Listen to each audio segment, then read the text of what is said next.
अस्सलाम वालेकुम। गुफ्तगू लॉन्च से आप सबका वेलकम है। मैं हूं नैमा किरण और मैं कंसल्टेंट क्लिनिकल साइकोलॉजिस्ट हूं।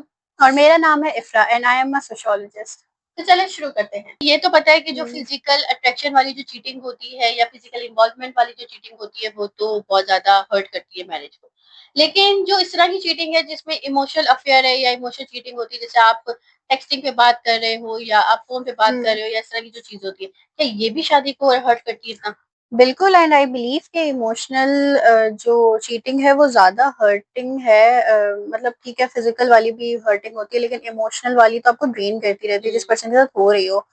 तो अगर हम इसमें देखें तो बिल्कुल, जब एक पर्सन है जैसे आप, जो आपका स्पाउस, आपसे मतलब प्यार करते हो डेफिनेटली, तो अगर वो जो है वो अपना टाइम, अपना जो है वो सब कुछ जो है वो एक अगले पर्सन को दे रहा है, तो ये जान के जो है वो इंसान के ऊपर जो है वो एक होता है, फील होता है इंसान को डेफिनेटली। और फिर ये होता है कि एक ब्रीच ऑफ ट्रस्ट हुआ है, लाइक आपने किसी पे ट्रस्ट किया है, ठीक है, और देन वो आपका ट्रस्ट तोड़ दे, तो how would you feel? Like हमें भी होता है, हमें कोई, हम भी अगर किसी पे ट्रस्ट करा, हमारा ट्रस्ट तोड़ दे, हमें कितना हर्ट फील होता है कि इसने मेरा, मतलब मैंने इसके मैंने इसके साथ कुछ बुरा थोड़ी ना किया था, मैंने तो इसका अच्छा चाहा था और इसने जो है ना मेरे साथ ये किया।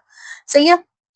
उसके अलावा जो है अगर हम देखें तो फिर जो एक सीक्रेसी वाला एक वो दौर चलता है कि मर्द जो है ना, या मर्द हो या फीमेल हो, what whoever the person is, ठीक है, दोनों अगर अपनी इस तरह की लाइफ को सीक्रेट रख रहे हैं, तो वो भी जो है ना एक कपल के दरमियान एक दरार क्रिएट कर देता है, वॉल क्रिएट कर देता है। तो ये इमोशनल चीटिंग जो है ना, मेरे ख्याल से जो है ना वो वाकई ही इम्पैक्ट करती है बहुत ज्यादा रिलेशन पे।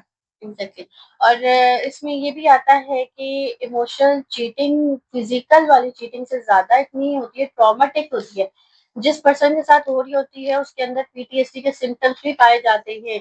मतलब इतनी ज्यादा ये पेनफुल होती है कि मतलब फिजिकल वाले से ज्यादा, क्योंकि फिजिकल वाले में तो एक सेक्सुअल रिलेशनशिप होता है या उस तरह की चीज होती है, तो उसमें इंसान जो है वो थोड़ा बहुत अपने आप को संभाल लेता है। But the thing is that emotional cheating जो कि कतरा कतरा कतरा कतरा होके इतनी ज्यादा बन जाती है, सिर्फ एक टेक्सटिंग से स्टार्ट होती है या एक फोन कॉल से स्टार्ट होती है और वो इतनी ज्यादा बढ़ जाती है, और जब किसी पार्टनर को पता चलता है तो वो ये फील करता है कि यार मुझे रिप्लेस कर दिया गया। मतलब एक पर्सन का बिलीव होता है, जैसे शौहर है या बीवी है, उनका ये बिलीव होता है कि यार मैं इसका जो है ना राजदार हूँ, ठीक है, या मैं इसकी राजदार हूँ, और ये जो है ना मैं इसका घर हूँ, ठीक है, ये इसने मेरे पास आना है, इसने अपना दुख मेरे पास होना है। लेकिन जब उसको ये पता चलता है कि इसने तो अपना दुख कहीं और जाके रोया है और ये तो मेरे पास आया ही नहीं है, तो वो मोमेंट सबसे ज्यादा ट्रॉमेटिक और डीपली जो है ना पेनफुल मोमेंट होता है।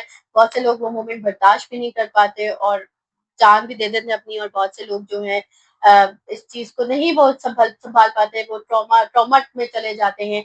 तो बहुत जो है ना इसकी वजह से फीलिंग आती है कि एक रिप्लेसमेंट हो जाना, रिजेक्शन फील करना कि हमें क्यों रिजेक्ट किया गया। मतलब यही एक सोच एक बार बार दिमाग में आती है। मेरे पास केसेस भी लॉट ऑफ इस चीज से रिलेटेड आए हुए हैं जिसमें ये चीज जो है ना प्रोफाउंडली पाई गई है।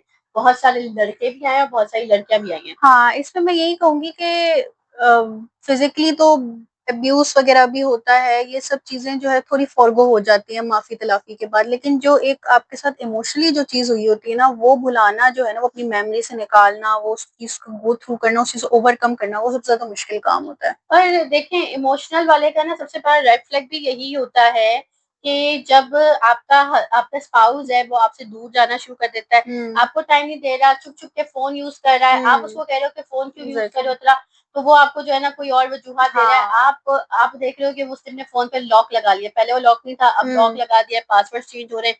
हो सकता है आपके पास पासवर्ड हो लेकिन आप पासवर्ड चेंज कर दिया, और हो सकता है कि कुछ ऐसी चैट्स आपको दिख जाए, तो ये एक बड़ा साइन होता है कि अब वो जो पर्सन हाँ, है या ना अननेसेसरी आपके साथ चिड़चिड़ापन कर रहा हो, जबरदस्ती, आप बेकार की लड़ाई, मतलब लड़ाई बनती नहीं है, एंड वो आपके साथ आर्ग्यूइंग कर रहा हो कि ऐसा नहीं है वैसा है, और इस आप छोटी आप चीजों पे। उससे जो है ना अपनी बातें शेयर कर रहे हो, लेकिन वो आगे से आपको कह दे कि यार तुम्हारा ये क्या हर टाइम का रोना धोना हाँ, है या एग्जैक्टली।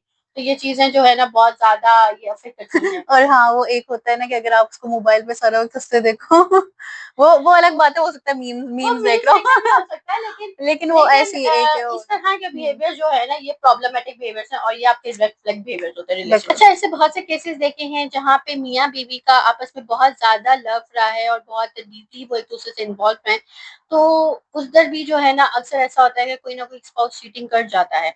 तो क्या ऐसे प्यार में चीटिंग पॉसिबल है, और अगर चीटिंग पॉसिबल है तो उसका मतलब ये हुआ कि वो प्यार कभी था ही नहीं।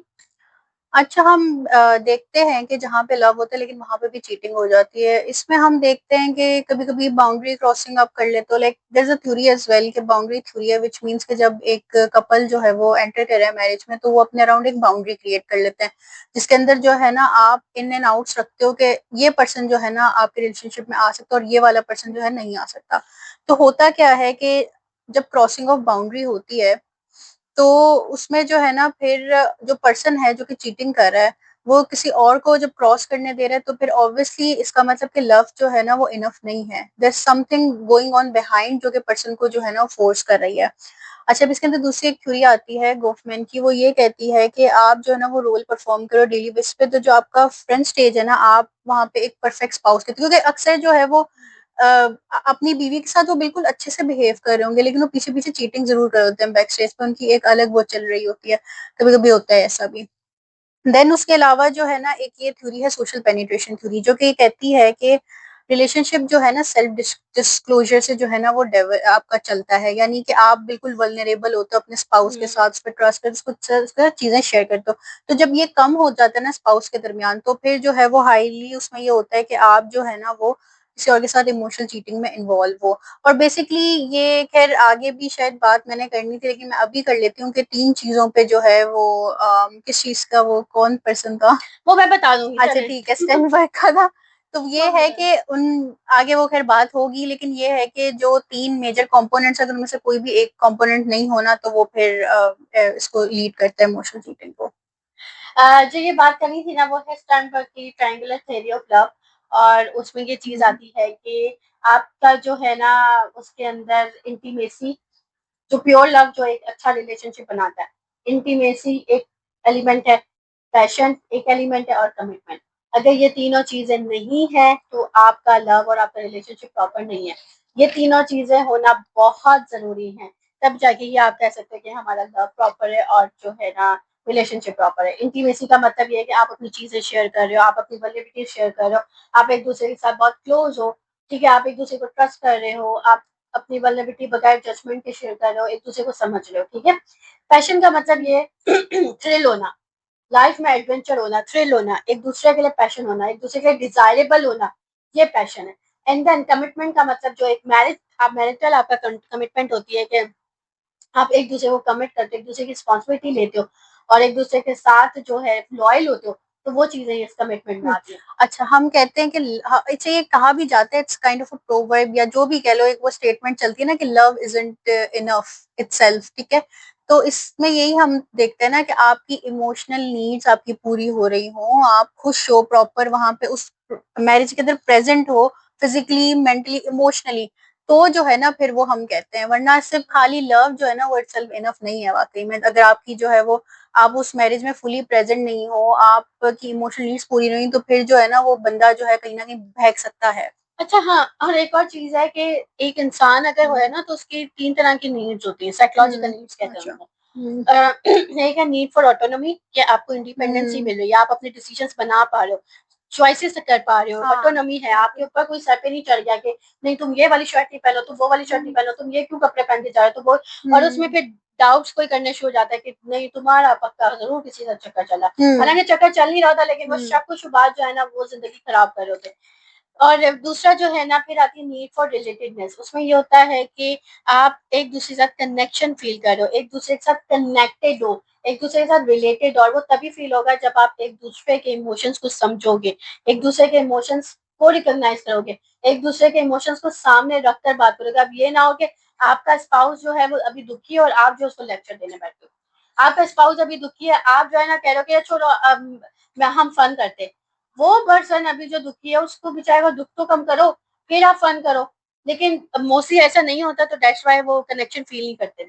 तीसरी जो है वो नीड फॉर कॉम्पिटेंस है, तो नीड फॉर कॉम्पिटेंस में जो है वो चीजें आती हैं कि आपके अंदर वो स्किल्स होनी चाहिए कि आप रिलेशनशिप को कैसे मैनेज करके चल रहे हो। तो ये सारी चीजें बहुत ज्यादा इम्पोर्टेंट होती हैं, बहुत ज्यादा इम्पोर्टेंस रखती भी हैं। हम ये सिर्फ थ्योरी पढ़ के कहते हैं कि ये इम्पोर्टेंस रखती है, लेकिन ये सारी चीजें बहुत ज्यादा इम्पोर्टेंस रखती हैं। और देखिए, एक पर्सन है, आप उसको जितना मर्जी प्यार दे रहे हो, जितना मर्जी जो है ना लव एंड अफेक्शन दे रहे हो, लेकिन वो फिर भी अगर अकेलापन फील कर रहा है तो दैट मीन्स कि कोई ना कोई इशू चल रहा है रिलेशनशिप में। अक्सर ऐसा होता है कि हम अपने अजम्पशन के थ्रू जो है ना प्यार करना शुरू कर देते हैं, लेकिन हम ये नहीं देखते कि अगले पर्सन को हमसे क्या चाहिए, अगले पर्सन को किस तरह का प्यार चाहिए, उसकी क्या लव लैंग्वेज है। सो हमें ये सब चीजें भी जरूर देखनी चाहिए।